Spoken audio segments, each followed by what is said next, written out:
Explosive escalation in Delhi Dangal.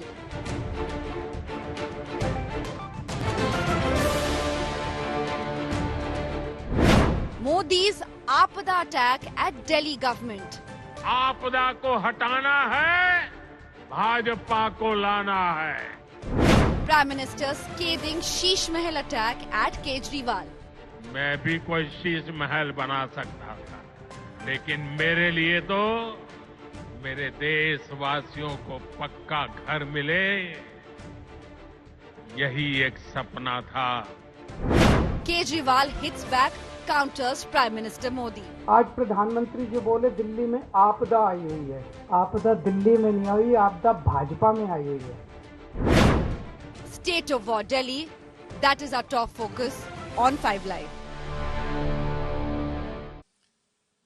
Viewer, question I get very often from my audience, from my friends is, why is Delhi given so much importance in the media? Delhi is 0.04% of the area of our big country, a tiny fraction with outsized importance by virtue of just being our capital. Less than a year after every general election, this tiny citadel that houses the central powers goes to the polls to elect a new government that rules over a drop in the vast, churning electoral ocean that is our great country. As a journalist who's been based in Delhi for 22 years, I'm also keenly aware of the common criticism, Delhi-centric. Why should this little piece of land enjoy such inflated prestige value compared with the rest of the country? Does it really radiate the political mood or trends in the country?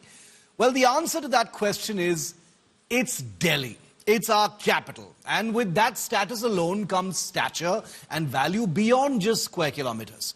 Which is why the upcoming Delhi election is seen as a big fight comparable to any big state. A fight where standing makes up for square kilometers or the size of the assembly.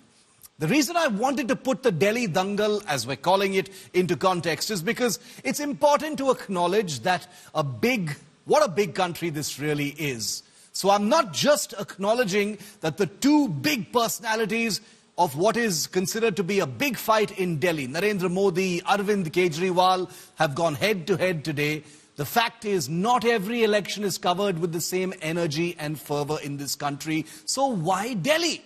Well, this year's election in Delhi is shaping up to be a tantalizing fight between the incumbent Aam Aadmi Party under Arvind Kejriwal and challengers, the BJP and the Congress.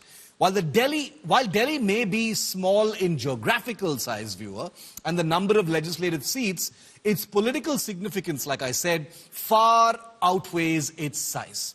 As the national capital, it serves as the nerve center of Indian politics, policy making and governance, making its elections a bellwether of sorts for broader political trends in the country. Sit back now while I quickly trace the history of Delhi governments. The year 1993 is where it actually all began. It marked a significant milestone in Delhi's political history with the establishment of a legislative assembly and the reintroduction of a chief ministerial system after decades of direct central rule, since Delhi until then was a union territory. The BJP at that time, in 1993, had emerged victorious in the first assembly elections. And this man, I wonder how many of you actually remember or even know him, Madan Lal Khurana became the first chief minister. His tenure lasting until 1996, one term, was marked by a focus on infrastructure development and improving Delhi's civic amenities. After Khurana, the BJP saw two more chief ministers, Sahib Singh Verma, between 96 and 98, and then there was Sushma Swaraj in 1998. In quick succession, not even a full term completed by either of them.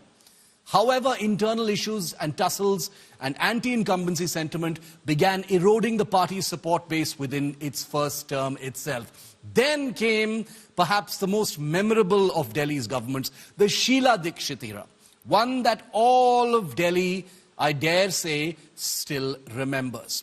Delhi's modern political trajectory took a decisive turn in 1998 with the Congress's sweeping victory under Sheila Dikshit, who served as Chief Minister for an unprecedented 15 years, 3 full terms. The BJP had 3 Chief Ministers in 1 term.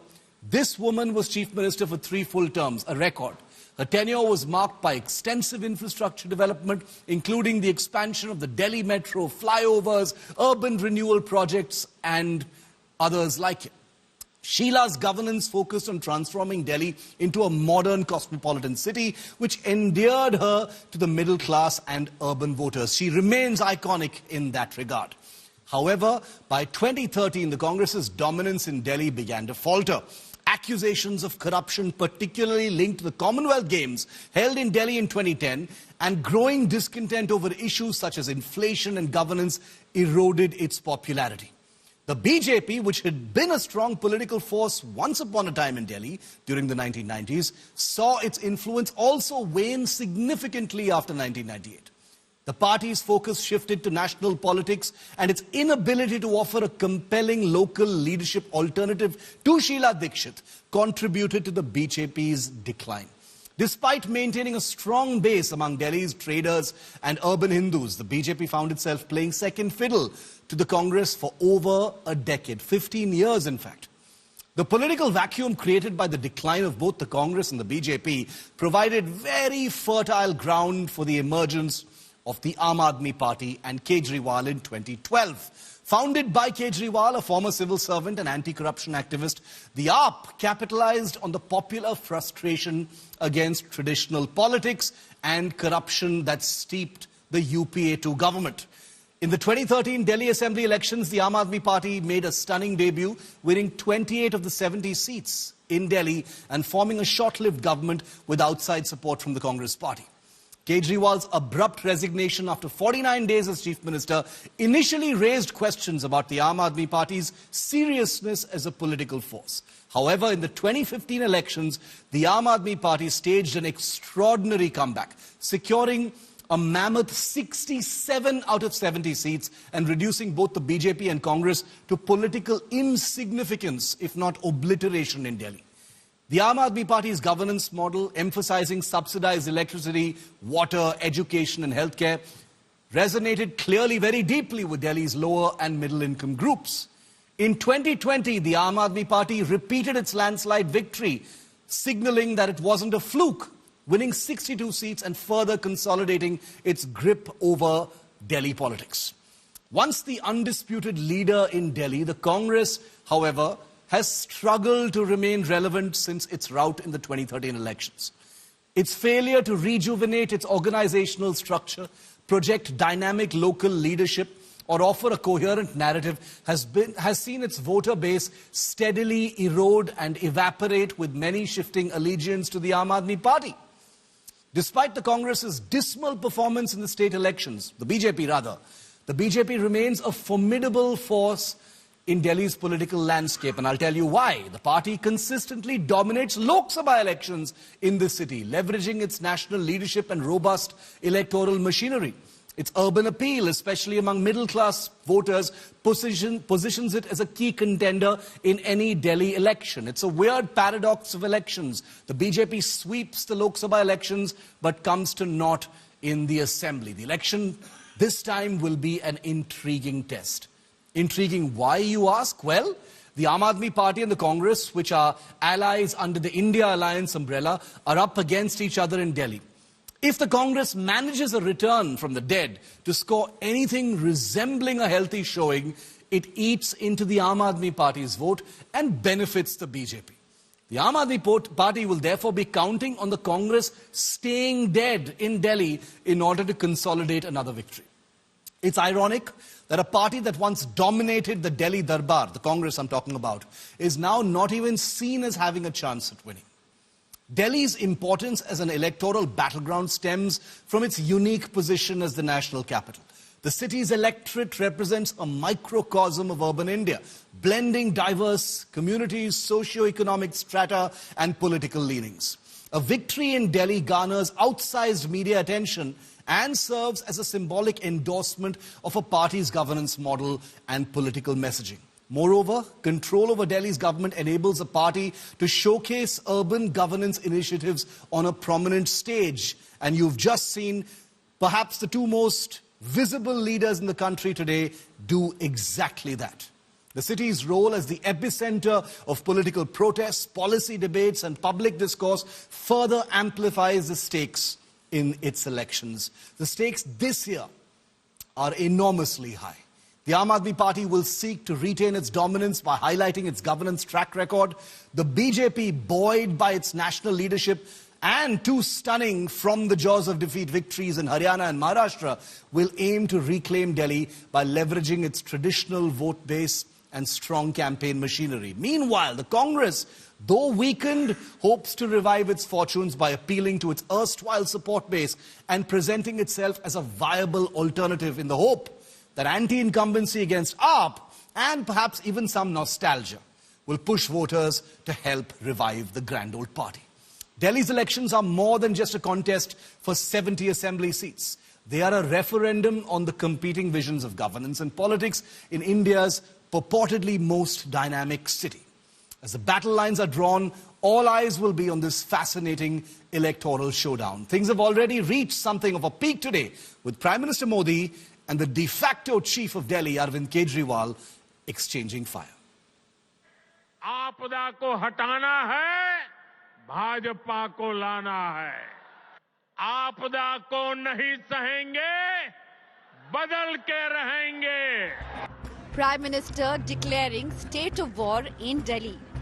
Kicking off BJP's poll campaign in the capital, the Prime Minister launched a blistering attack at the Aam Aadmi Party, calling it a disaster for the people of Delhi. Delhi को आपदा में धकेल दिया. शराब के ठेकों में घोटाला, बच्चों के स्कूल में घोटाला, गरीबों के इलाज में घोटाला, प्रदूषण से लड़ने के नाम पर घोटाला, भर्तियों में घोटाला. ये लोग दिल्ली के विकास की बात करते थे. ये लोग खुलेआम भ्रष्टाचार करते हैं, फिर उसका महिमा मंडन भी करते हैं. एक तो चोरी, ऊपर से सीना चोरी. ये आपदा दिल्ली पर आई है और इसलिए दिल्ली वालों ने आपदा के विरुद्ध जंग छेड़ दी है. Next came the Shishmal attack on Arvind Kejriwal. While handing over 1,675 newly constructed flats under the Jahan Jhuggi Wahan Makan scheme, Prime Minister taunted the former Delhi Chief Minister. साथियों, देश भली भांति जानता है कि मोदी ने कभी अपने लिए घर नहीं बनाया.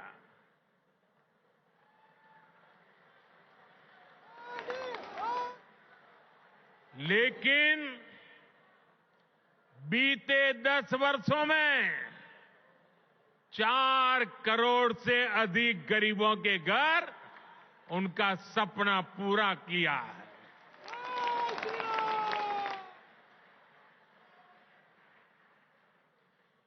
मैं भी कोई शीश महल बना सकता था,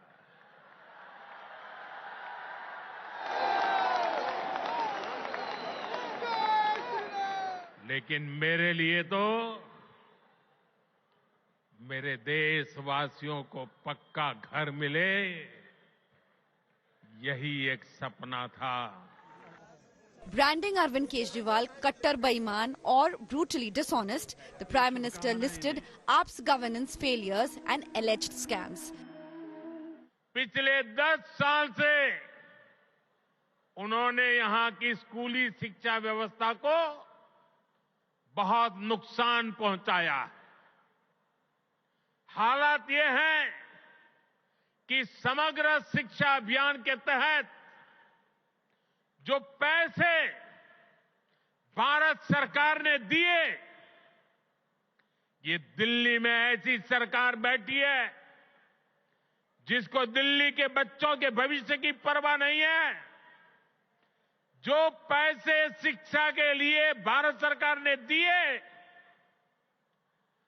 आधे पैसे भी पढ़ाई के लिए खर्च नहीं कर पाए लोग। यमुना जी की सफाई नहीं होगी तो दिल्ली को पीने का पानी कैसे मिलेगा? इन लोगों की करतूतों की वजह से ही आज दिल्ली वालों को गंदा पानी मिलता है। इस आपदा ने दिल्ली वालों के जीवन को टैंकर माफिया के हवाले कर दिया है। The Aam Aadmi Party hit back at the Prime Minister in equal measure. आज प्रधानमंत्री जी बोले दिल्ली में आपदा आई हुई है। कई बार उन्होंने कहा दिल्ली में आपदा आई हुई है, दिल्ली में आपदा। आपदा दिल्ली में नहीं आई, आपदा भाजपा में आई हुई है।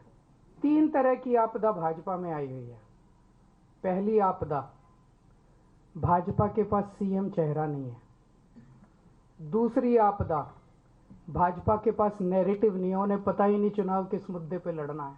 और एक आपदा दिल्ली में आई हुई है, वो है कानून व्यवस्था।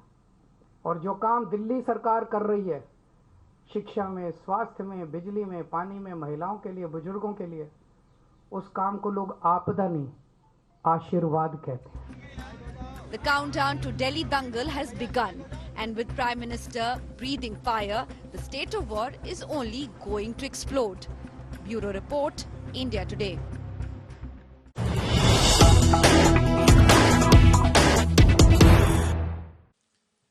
And the Delhi Sheesh Mahal showdown has escalated. Sheesh Mahal is a reference to the official residence of the Chief Minister, with the BJP has said has involved inordinate expenses. Kejriwal has countered the Prime Minister's Sheesh Mahal attack by saying those living in glass houses should not throw stones. Someone who himself lives in a 2,700 crore rupee house, whose travel expenditure exceeds 8,400 crore rupees, who himself wears suits worth over 10 lakh rupees, should not talk about Sheesh Mahal. So this is what Kejriwal has just said. Listen in.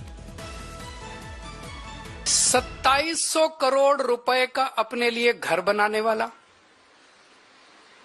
8400 crore रुपए के हवाई जहाज में घूमने वाला, 10 लाख रुपए के suit पहनने वाला व्यक्ति, उसके मुंह से शीश महल की बातें अच्छी नहीं लगती। And I want to go to our guests now, because today the top leader of the Aam Aadmi Party and the top leader of the BJP, the Prime Minister of the country himself, have pretty much gone head to head. The Prime Minister held his first rally in the city today. Delhi election dates are going to be announced on Monday. Arvind Kejriwal replies with a press conference basically saying, look who's talking. If I had to boil away what has happened today, it would basically be that the Prime Minister has called Arvind Kejriwal a thief and a hypocrite. And Arvind Kejriwal has turned around and said those living in glass houses shouldn't throw stones. Siddharth Sharma, spokesperson of the Aam Aadmi Party, Charu Pragya, spokesperson of the BJP, are with me. Charu, you've just heard what Arvind Kejriwal has said in response to Narendra Modi's Apada attack, the Sheesh Mahal attack. He's basically said, he's listed out some figures saying, someone who lives in a 1,000 crore house which he built for himself and spends thousands of public money on travel, etc., shouldn't be talking about Sheesh Mahal. Your first response, it's obviously gone very, very personal, very, very quickly by the two top figures. Shiv, a very good evening to you. And it's very unfortunate the level to which Aam Aadmi Party has fallen in Delhi, and especially with Arvind Kejriwal's statements today, it's becoming even worse.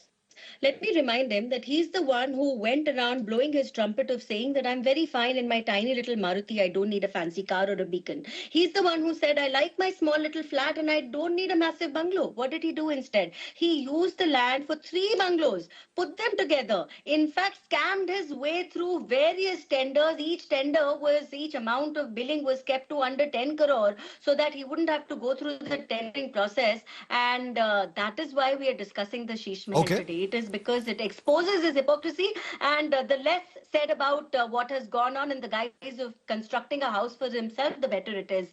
I will just do a very quick recap of what Delhi has seen in the last 10 years. 2,875 crore liquor scam, 78,000 crore water scam in the Delhi Jal Board under the guise of, again, the tanker mafia. 5,000 crore scam while they were constructing classrooms. 1,000 crore scam when they were distributing fake medicines. 4,000 crore with these lab x-ray scam that they were conducting. 1,850 crore scam for the panic button they wanted to put in vehicles. 1,000 crore for the bus purchase, and Delhi still doesn't have buses, by the way, and I could go on and discuss in great detail the situation of Delhi's public transport today. They are still going around getting people to sign these illegal forms when they talk about the Mahila Kalyan Yojana, and it is not even a Yojana because it doesn't exist on paper. A cabinet note speaks of 1,000 rupees, not of 2,100 rupees, and they lie to their teeth every single day. I think the time has come now. Let me bring Siddharth in on this, because you've made a couple of different points, Siddharth. You can respond to the the specific points made by Charu, but also the attack by the Prime Minister himself. It's the big rally. The Sheesh Mahal issue is seen as something that may have put Arvind Kejriwal or the Aam Aadmi Party on the back foot. Is it a sensitive issue going into this election? And the points raised by Charu. Siddharth, to you.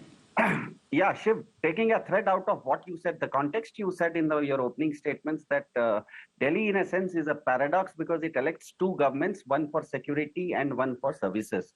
Now, full disclosure, in this program, for some reason, I have an internet issue. I'm able to hear you perfectly well, but I'm not able to see the program. So, pardon me for that. We'll try and fix that, Siddharth. Able to hear you. So, I hope I'm visible as well as audible, right? Yes, you are. Please go ahead. Okay, fine. So one very strange thing happened today. As you very rightly said, there is a paradox in the sense that Delhi elects 2 governments, one for providing services, one for providing security. And the BJP's Pradhanji today badmouthed the service provider government Aam Aadmi Party for 39 minutes. And there was a thundering silence on his part on BJP's own security labs. Now, BJP's Pradhanji was right in saying that there is an Apada disaster unfolding in Delhi.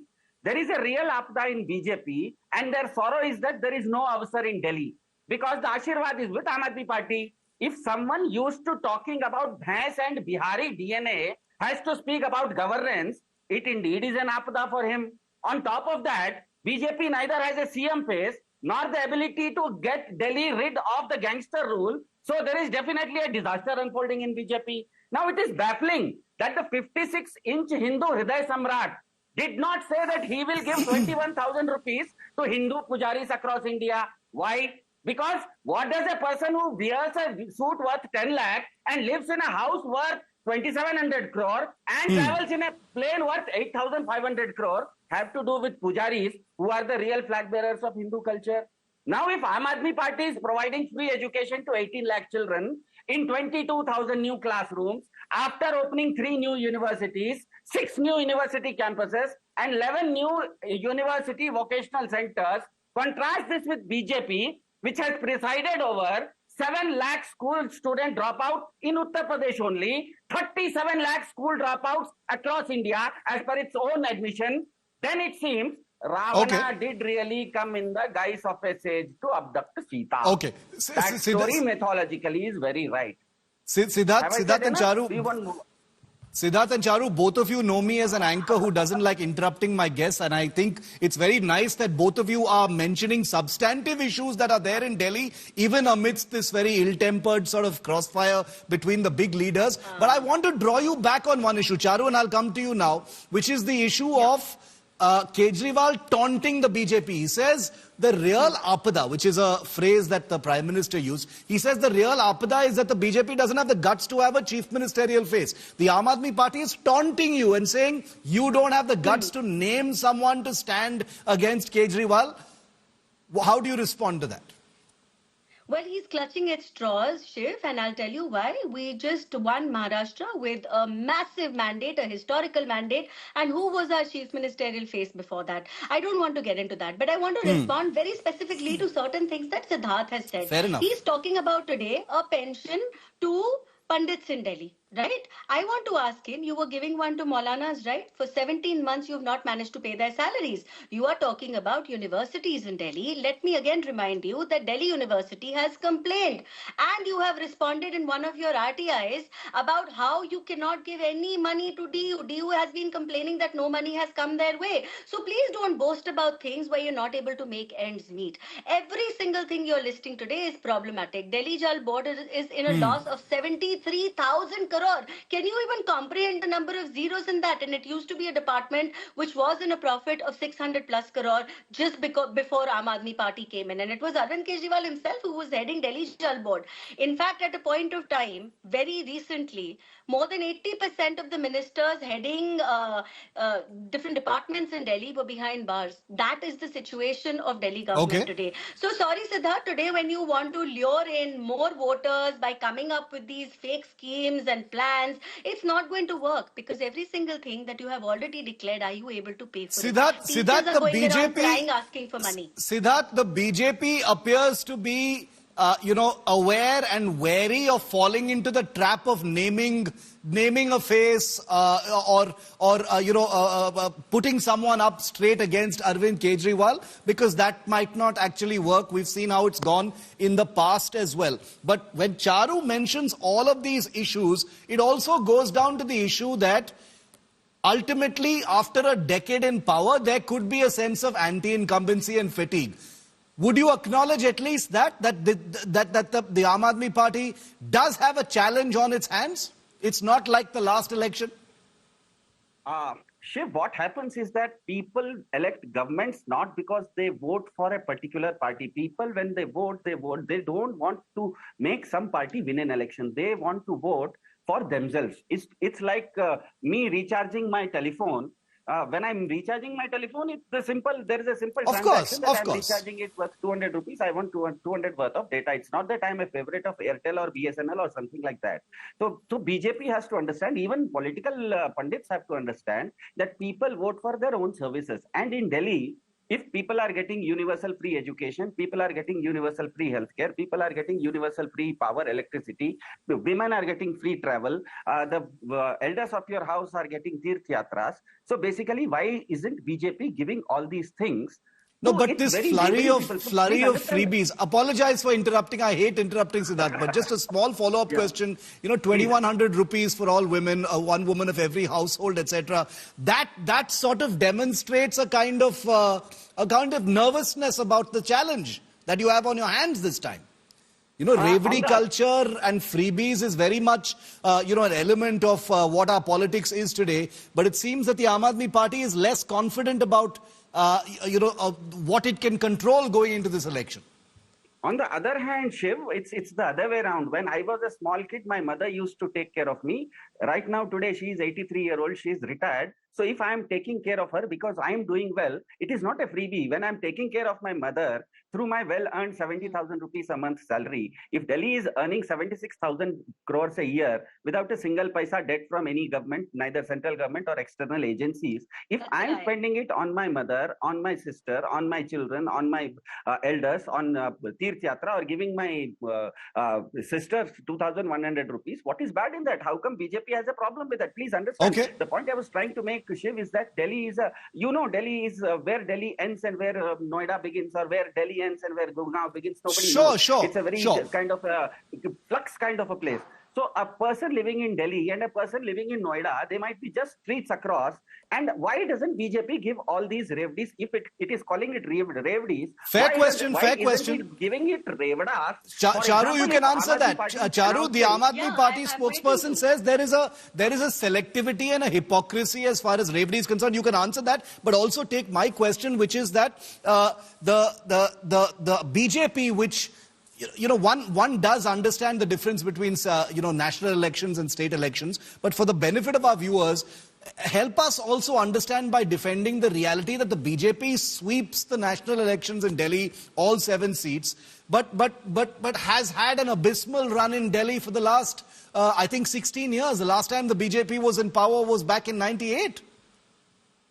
Yes, and Shiv, I'm never the one to criticize the choice of the people. We are a democratic country, and whatever the people of the country want is always paramount. But I want to factually correct Siddharth. I don't think he's aware that Delhi government is no longer in profit or has enough money. It's in fact in a fiscal deficit, and it's in one of the most terrible states it's ever been in. And I can go back decades and I can quote data to him. Most recently, the NSSF has been asked for a loan of 10,000 crore by Delhi government, and it's one of the departments of the union government with the highest interest rate. So Delhi government is going around borrowing money because they have obviously siphoned off all that was given to them. What money comes to them from the union government is not used for the benefit of the people. And again, I've got examples. I'm not vaguely saying this. 1,200 crore was collected in the name of green cess. Where has that money gone? Every single year they talk about a smog tower and then they make it defunct. Then they come up with a smog gun and that also goes defunct. And all of us are struggling with restrictions of GRAP 3, GRAP 4, so on and so forth. So the fact of the matter is that Delhi is tired of the kind of governance we are getting from Aam Aadmi Party. They make promises here, but what happened to the 1,000 rupees you promised to the women of Punjab? Did they get it yet? What happens to the salaries which people of Delhi are still not getting at your hands? There are riots. Your own leaders have been found to be involved. The High Courts and the Supreme Court have ruled that. So we have proof on paper. And at the end of the day, maybe it takes a little bit of time to people to wake up to the reality of a political party, but that has already happened. So these elections, I don't think Aam Aadmi Party is even going to make a dent when it comes to votes. Okay, we'll have, finally it's going to be in the court of the people that decides. I started with Charu, so I'll end with you, Siddharth. You can reply to all the things that she said. But the same things that the Aam Aadmi Party accuses the BJP of, which is, a lot of marketing and not much substance, broken promises, etc. Those are the very same issues that are going to come back and bite you in this election. We can sit here and say this is all political speak and rhetoric, but, somewhere between the lines, there are many broken promises. Yeah, Shiv, although me sitting here is today for when the Prime Minister or BJP, Prime Minister of India has But I'm very happy to have a substantive discussion rather than just the tutu meme of politics. So I would rather try not to answer to what Charu said, although I agree with her on one single point. I absolutely agree that people are intelligent, people see through things. For example, when BJP's Pradhanji today admitted that after taking 3 lakh from you and returning just 4,700 to you, by that claiming credit, he's committing a folly of taking credit. In its Delhi Sankalp Patra of 2020, BJP had said that it will provide permanent houses to everyone. 15 lakh people in Delhi need houses. BJP has given 4,700 houses in 5 years, whereas in the same period, it has demolished nearly 3 lakh juggies, that is slums in Delhi. So tell me, you on one hand demolish 3 lakh people, make them homeless, and give 4,000 people homes, and then you say I'm taking credit for that. It told Purvanchali people, the 2020 BJP Sankalp Patra of BJP told Purvanchalis that they will be registered. They will be given registration of their property, because most of the Purvanchalis who come to Delhi either come for studying or for we've covered that issue, and they stay in some kind of Kachi colonies. Purva, I'll give you Pragya, I'll give you a 15-second answer to that, because it's a direct charge on the Purvanchali issue. 15-second charge. A response to that, and then I have to wind up, since it was specific. They love to misquote things, Shiv. And if I may remind Siddharth, during COVID, Aam Aadmi Party government gave a terrible statement. They said, जेब में 500 रुपए लेकर आते हैं, 5 लाख का इलाज करवा के चले जाते हैं. They actually tried to stop people coming into Delhi from other parts of the country. Delhi is a part of this country. You cannot behave in a manner like that. And today, it is the people of Delhi who don't have the benefits of the Ayushman Bharat Yojana. And there are many aspects to that Yojana, and people are not getting anything. So the fact is that this whole situation has been taken cognizance of from the courts itself. It's not just the BJP which is talking about it. Last 15 seconds, Arur, I just needed to finish what I wanted to say. 10 seconds, absolute last. That BJP has given 4,000. That they will register 40 lakh houses for Purvanchalis.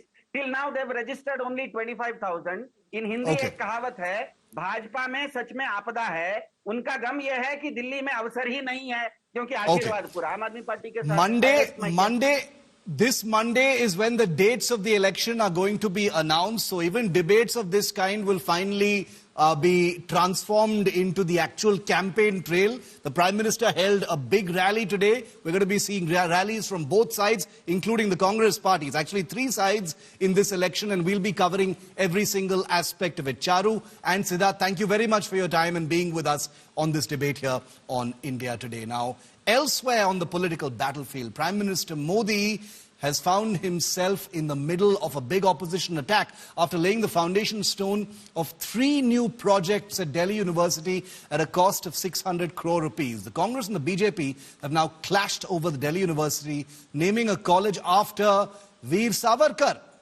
with the Congress criticizing his legacy and urging that the college should have been named after Dr. Manmohan Singh. A Delhi University college named after Veer Savarkar. Prime Minister Narendra Modi laid the foundation of the new college on Friday. The new Savarkar College has reignited all political showdown. प्रधानमंत्री सावरकर जी के नाम पर college बना रहे हैं. बड़े अदब से मैं कहना चाहता हूं, प्रधानमंत्री जी, आपने महात्मा गांधी के नाम पे कोई यूनिवर्सिटी बनाई है? महात्मा गांधी के नाम पे कोई कॉलेज खोला है? आपको सावरकर से प्यार है, जिनका नाम गांधी के कत्ल में आया था. वो लोग जो आज़ादी के आंदोलन में जिनका कंट्रीब्यूशन था, जो अपनी जान निछावर की थी, जो अपनी जानें दे दी थी, उन लोगों को कमेमोरेट करना चाहिए. जो ब्रिटिश गवर्नमेंट के साथ थे, जो उनके इन्फॉर्मर्स बने हुए थे, उनकी पेंशन ले रहे थे, उनको जो माफीनामा की चिट्ठियां लिखे थे, इस तरीके के लोगों को लेके वो लेजिटिमाइज करवाना चाह रहे हैं. लेकिन कुछ भी करें, इतिहास के पन्नों में जो दर्ज है.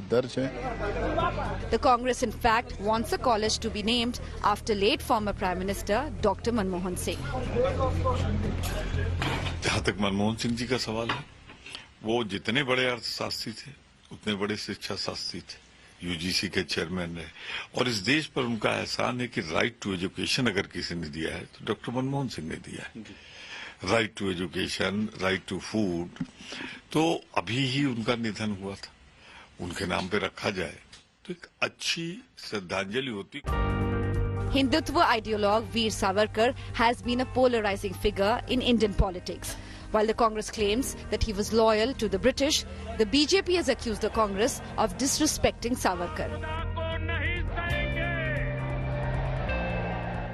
कांग्रेस को इतना ही इंटरेस्ट है कि वो सुझाव दे दे हमें, 2-3 के नाम बदल दे देंगे हम, और एक नेहरू के नाम पे या राजीव गांधी के नाम पे या इंदिरा गांधी के नाम पे 2-3 जो इंस्टीट्यूशन है उनको बदलकर नरसिम्हा राव जी के नाम पर और मनमोहन सिंह के नाम बदलने की हम सुझाव देंगे, तो हम जरूर गवर्नमेंट के साथ बात करेंगे. Congress has time and again accused the BJP of leveraging Savarkar's legacy and painted him as someone who played no role in India's freedom struggle. For the BJP, Veer Savarkar is one of India's most inspirational freedom fighters. Now, this is just the beginning of the Delhi elections, and we will see fierce face-off taking place between the BJP and the opposition parties with regards to all the things that the BJP will do, with regards to the infrastructure projects that the BJP will come up in coming days. It is Veer Savarkar who's once again back in the political discourse with regards to the elections that will be held in the national capital very soon. With camera person Kripal, this is Aishwarya Paliwal reporting for India Today.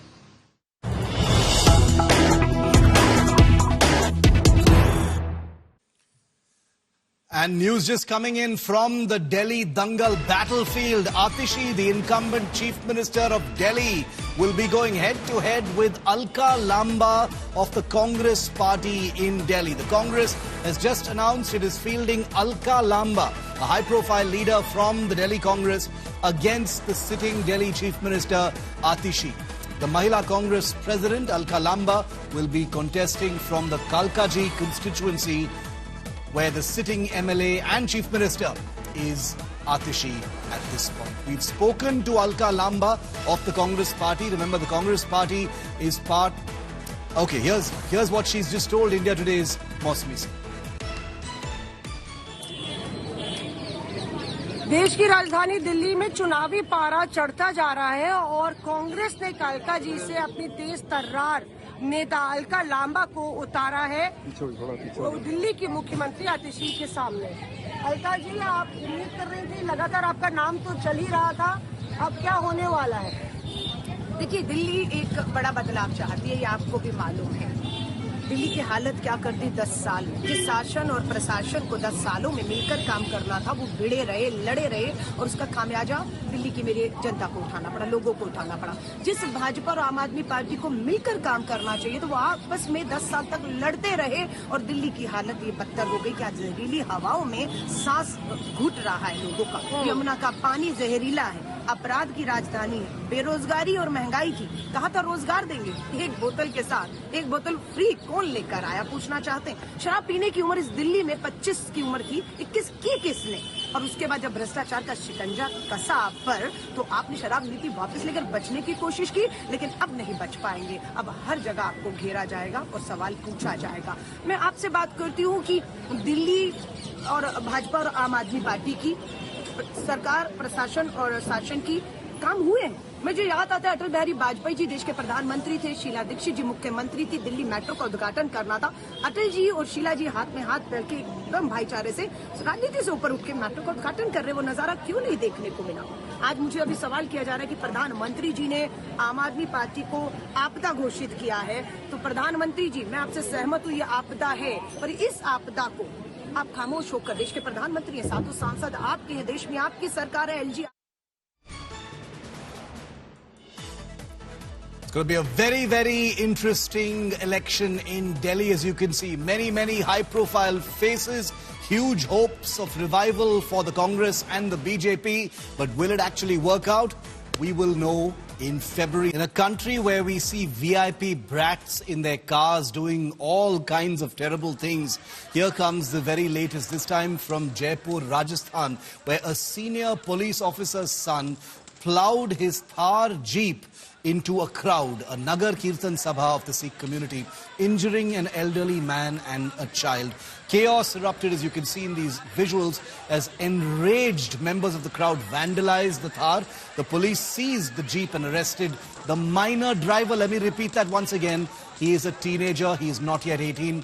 While 3 other occupants from the Jeep fled the scene. Notably, this over-speeding minor faced 6 challans slapped against him in 2024, but the vehicle had not been impounded, not been seized. He is the son of a cop in Rajasthan. Over 300 participants were part of this Nagar Kirtan Sabha. The incident sparked outrage, leading the community to protest outside the police station, demanding strict action against the culprits. No action has so far been taken against the teenage coward who was driving. His father is a police officer in the Jaipur police. He had 6 challans against him for different misdemeanors on the road, and no action had been taken. So this was an incident that was waiting to happen. An elderly man and a child are injured.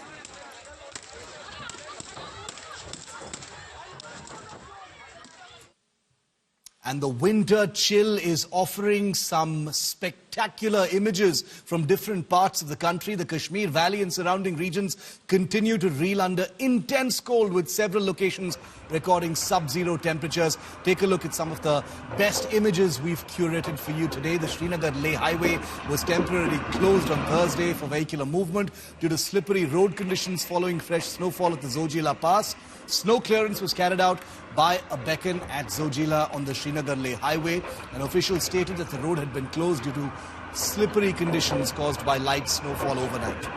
Kashmir braces for heavy snow as the Met Department issues a yellow alert for January the 4th and 5th. Light snowfall has already occurred in the valley, with temperatures remaining well below freezing point, causing ice formations on water bodies. In the Bandipora region of Jammu and Kashmir, a thick blanket of snow covered the roads outside Srinagar. An official advised drivers to avoid travelling on roads until further notice, stating that closure was implemented as a precautionary measure for public safety. Many water bodies in the Kashmir Valley, including the world-famous Dal Lake, have frozen, attracting tourists to see a different look of this iconic water body. Several parts of Kashmir, including the plains of the valley, received fresh snowfall as well. We'll keep you updated on that story as well. That's a wrap on 5 Live. Thanks for watching. I'll see you at the same time on Monday.